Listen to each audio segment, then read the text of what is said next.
Islam, Shalom, Hola, Aloha, Osio, Bonjour, Assalamu Alaikum. This is your brother Zach Bay, Indigenous American Moor. Do you have questions about claiming your nationality?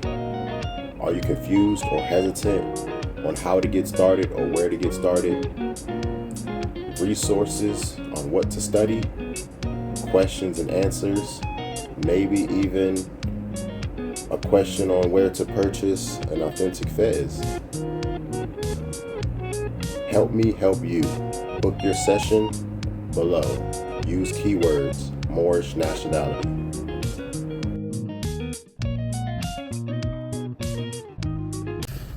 Islam, Shalom, Hola, Aloha, Bonjour, Osio, Assalamu Alaikum. This is your brother Zach Bay, Indigenous American Moor, coming to you live in full effect. Like, share, subscribe to my channel. Hit that notification bell down below so you can be notified whenever I'm dropping new content. Leave a comment, interact with me. Thank you. I really do appreciate the viewership. Let's jump into another one. Today, I want to talk about a question I was asked by a youth, and I just want to hear your answers, or you can leave comments on what you believe the answer could be. But a young person asked me, like, where can I go to find wise men? You know what I'm saying? And I kind of thought about it for a second and actually had to ask around. I want to ask a few more people, but I got some insight, and I was just thinking about it, like, where can the wise men be found? Because in ancient times, the wise men could be found either in the temple, whether they could be found at the shrine, whether they could be found inside of a sacred place. So it could have been like on the side of a mountain. It could have been inside of the hollows of a cave. It could be underneath of a sacred tree, right? These are places that in the ancient times wise men would gather, and they would converse.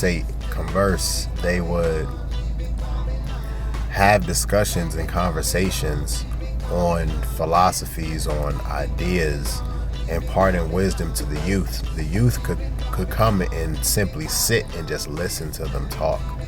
Even if they did not have a place to speak, the youth, that is, because in ancient times, like, women and children couldn't just come and speak amongst men. You have to take that into account. In ancient times, women and children could not simply come and speak amongst men as their equal.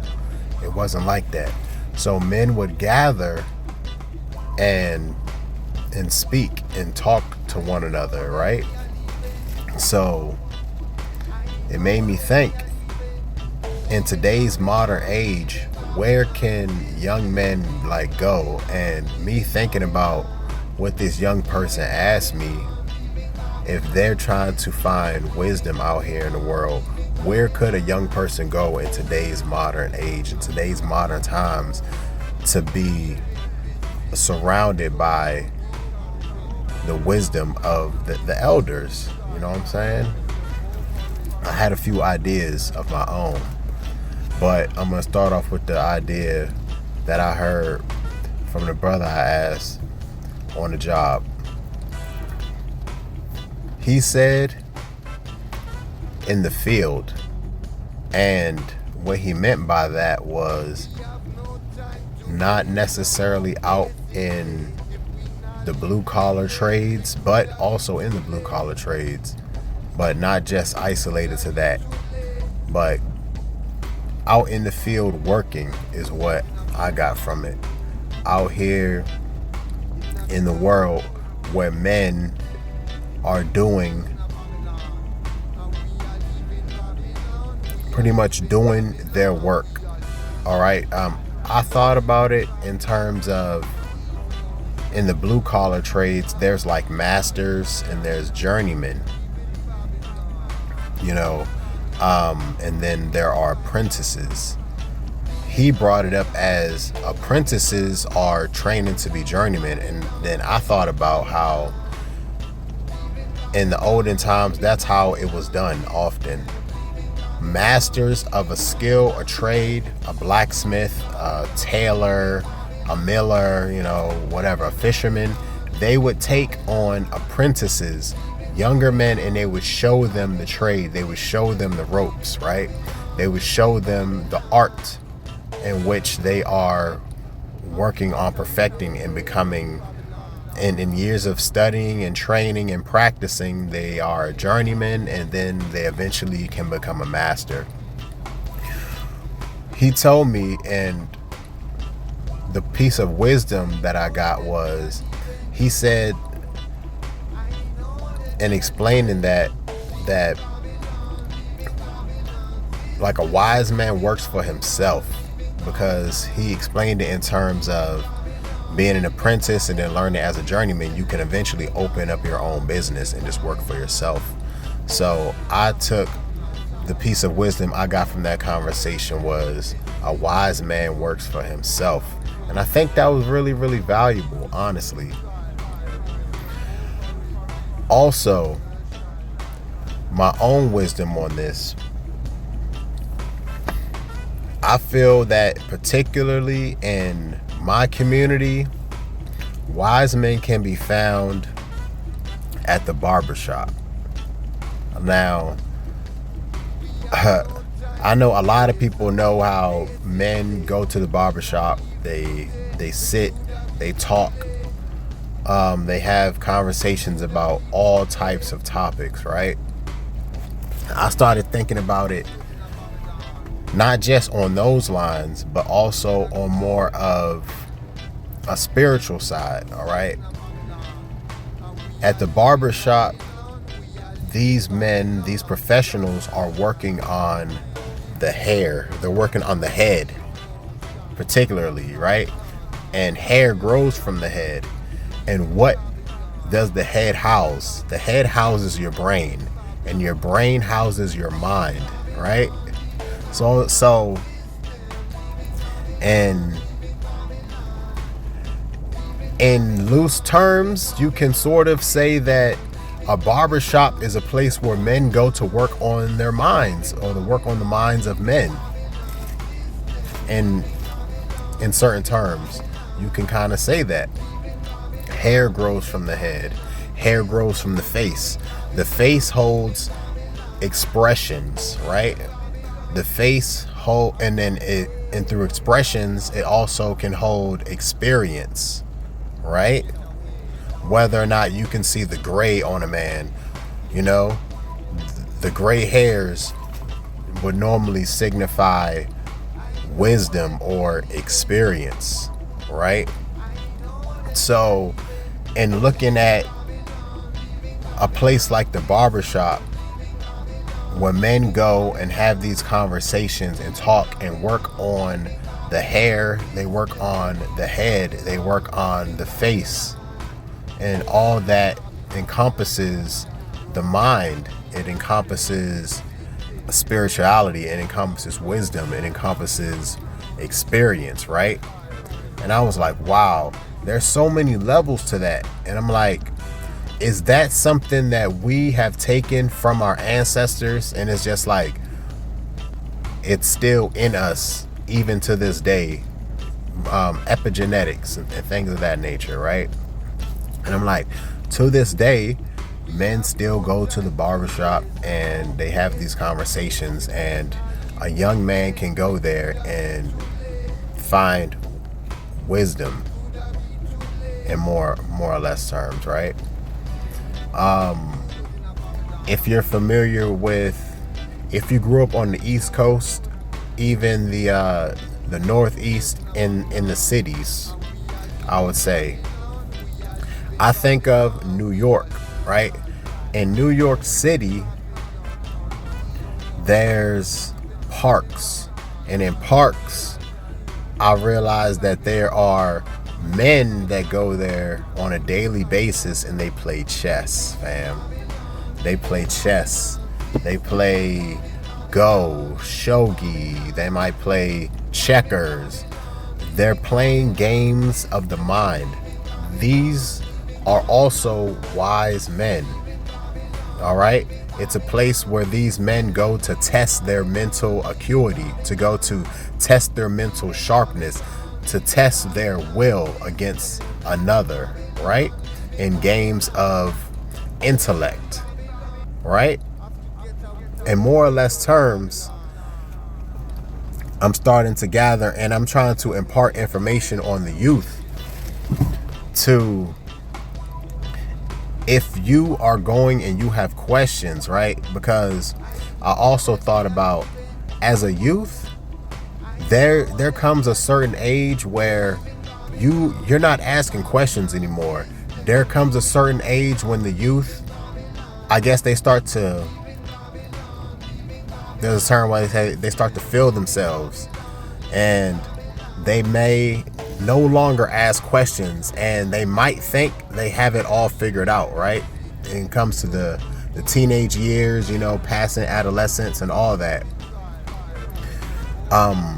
When it comes to maturity, it comes to an age where they may no longer ask questions, and they may feel like that they have it all figured out, and they won't even come to their own parents to try to find wisdom, to try to find the answers. They might not go to their own elders, other elders in the family, whether it be older brother or sister, auntie, uncle, grandma, grandpa, right?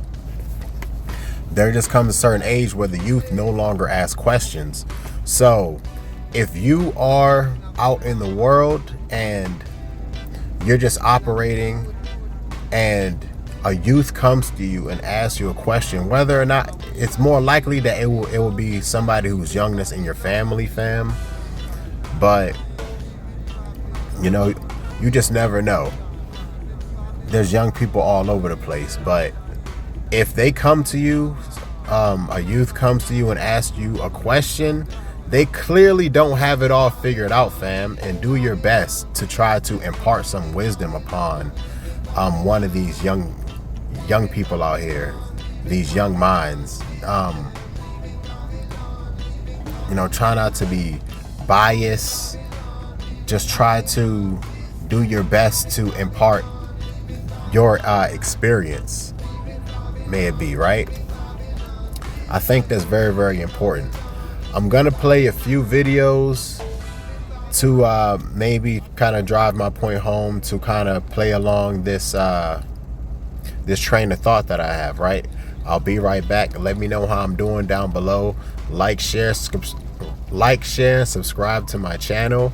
Once again, thank you. NWA came out. It destroyed us. I'm gonna just be honest. Yeah, it's a hard reality to admit, because I grew up loving NWA, listening to it, and then you're like, wow, you know. Before NWA, we didn't have a concept that it was cool to kill a black person. Yeah. Did murders happen? Yeah. But nobody bragged about it. We didn't have a concept that it was cool to go to prison. There was no concept that it was good to kill a black person. Like I didn't even know that existed. To say it's cool, you brag about it. You're not supposed to kill a black people. person. Some guys get arrested for literally killing people and bragging about it. It's insane. They created a new environment that now it's cool to kill our own people. Charleston, like I think everything that you're saying has some truth to it. It's just the delivery. You standing, there's no denying that you're standing for and by your people. Well, here's the thing. When you're addressing evil, you can't worry about the delivery. When you're looking at the conditions of our community, you can't worry about the evil when you got kids that kill kids and say we smoking on Tuka. See, they wasn't worried about the delivery when these kids in Chicago were talking about smoking on Tuka. They wasn't worried about the delivery. I ain't got no manners for no slut. I'm gonna put my thumb in her butt. The delivery? I like girls kissing girls where I'm from. That's on the radio. Girls on girls. That's promoting lesbianism to my daughter as we driving to school. This song they playing with Drake. Y'all worried about the delivery? These niggas talking about killing each other. They really, that nigga Thug said, nigga, I shot at your mama. You don't mention me no more. He really shot that nigga mama. And y'all worried about my delivery? These niggas are confessing to murders on songs. And y'all worried about my delivery? The conditions of black Sookie them talking about booty hole. Y'all worried about my delivery? Come on, don't be hypocrites, black people. Y'all can't listen to this music if y'all so caught up in my delivery. Don't do me like that. And the way y'all snap and pop y'all pussy to this music, the way y'all kill and drill to this music, don't trip about my delivery. Hey, yo, Easy, why you wear your pants like that? I wear my pants like that because that's easy access, baby. Easy, why you talk like that? I talk like that to get my point across. Because when I wasn't talking like that, wearing a bow tie, y'all wasn't paying me no attention, and I was going to the Supreme Court changing laws and legislations in this country. I was working with over 50 U.S. congressional members, from Ted Cruz to Mark Rubio, Senator John Cornyn. I was on the front page of the American Bar Association Journal. I had done a study with News 21, Walter Cronkite School of Journalism. Y'all wasn't paying attention then. So nigga, I gave y'all what y'all want. An ignorant motherfucking nigga that talk like them rappers. Now y'all listening. Now y'all paying attention, huh? I got y'all attention, checkmate. Now let me tell y'all what y'all need to hear. We fucked up as a race of people since y'all so caught up into my delivery. 5% of children now are catching HIV from ages 13 to 21. What y'all worried about? 85% of the new chlamydia, all the new cases of teenagers. What y'all so caught up about? Nigga, only 35% of most kids in inner cities can read on or above their grade level. What the fuck are y'all talking about? These kids can't read. Come on, my nigga. So if we gonna be real, let's be real. You don't own shit on that block. That's not your block. Stop claiming these blocks that you don't own a bike on, you don't own a car on, you don't own a motherfucking thing on this block. And you out here talking about this your block and you willing to die for this block. You look goofy, you sound goofy, and you raising the price of the neighborhood and you destroying your community. You talking about this your block, this my hood. You don't even own nothing in that hood. Stop talking about this your hood and this your block, and stop being willing to lose your life over a block you don't even own nothing on. You don't even own a bike, a fucking scooter on this block, and you willing to kill a nigga about your block. That's goofy shit. We gotta stop doing that. Keep talking about, oh, this my block, this my hood. Bro, you don't own nothing on this block or this hood. How the fuck is this your hood? What you own on this block? What you own on this street? You willing to kill a nigga by the street that you don't own a motherfucking thing on. You don't own a house.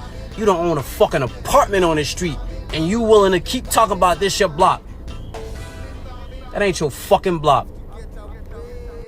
Bro, being a black man in America got to be one of the hardest things to be, bro. Everybody walks around with a preconceived notion that you're aggressive as fuck, and we just constantly walk around all day trying to prove our kindness for no reason. It's so systematical that we run down on each other. I'm more likely to get ran down on in my hood than a white nigga, than an Indian nigga, than a Spanish nigga, than any other race. That nervous feeling niggas get around police for no fucking reason at all, especially complaining about any type of problems to the world that was not designed to listen to us. Anything we complain about is looked at as aggression. Why you yelling, sir? Calm down. Especially how prone we are to police contact over any other race.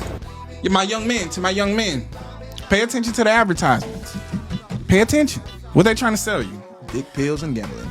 Dick pills and gambling. Prize picks and dick pills. Why? They don't even want you thinking about your dick. Don't even worry about it. We'll get it hard for you. Don't worry about your money. We'll spend it for you. Mm-hmm. Don't you like basketball? Yes, we'll spend it for you. You don't want to take a gamble on the stock market. You ain't got no money for that. I don't fuck with the stock market. I fuck with no gambling. Can you save money? Goddamn, you ain't no corporation. You ain't no LLC, nigga. You are an individual. How about you save $10,000 before you start talking to me about stocks? All these niggas doing is hustling. All they doing is hustling. You tell a nigga that work at the warehouse to invest in stocks. Use the stocks that you own. You like Nike. Won't you invest in Nike? Nigga, shut the fuck up. Shut that shit up, man. I want to hear that bullshit, man. All you niggas doing, we are affected. You know what the new epidemic in the black community is? Bullshit. Niggas is out here full of shit, trying to hustle, trying to leech off of you. Niggas see niggas in a disarray and try to take advantage. They seen the play the government put down. They say, let me put my hat in. Huh? Let me put my hat in there. Let me get rich off that. Let me get rich off of that. Let me get rich off of niggas' desperation. What was it? It was Amazon. It used Amazon links before, nigga. Yeah. Let me do that. I'll sell products for Amazon. Nigga, Amazon don't need your fucking help. Jeff Bezos got $100 billion. You think he needs you to help him sell some shit? Fool. Look like he got it taken care of. Nigga got robots. You think you helping? Come on, man. Get off the bullshit, man. Get off the bullshit, bro. Niggas is on bullshit for real. Ain't nobody got time for that. You know what's real? I get in the truck. I go out there, I'm taking product from A to motherfucking B. I see the houses getting put up. I'm delivering the lumber. I come back next week. House, it's a house. I can see it. Can't see that shit y'all niggas talking about, man. I'm gonna be a day trader. Get a fucking job, man. Stop playing, man. Get a trade, man. You a day trader, you ain't got no money. The fuck? What you trading, Tom? You do that on the clock. Niggas is sitting there gambling all day. Dick pills and gambling. Dick pills and gambling.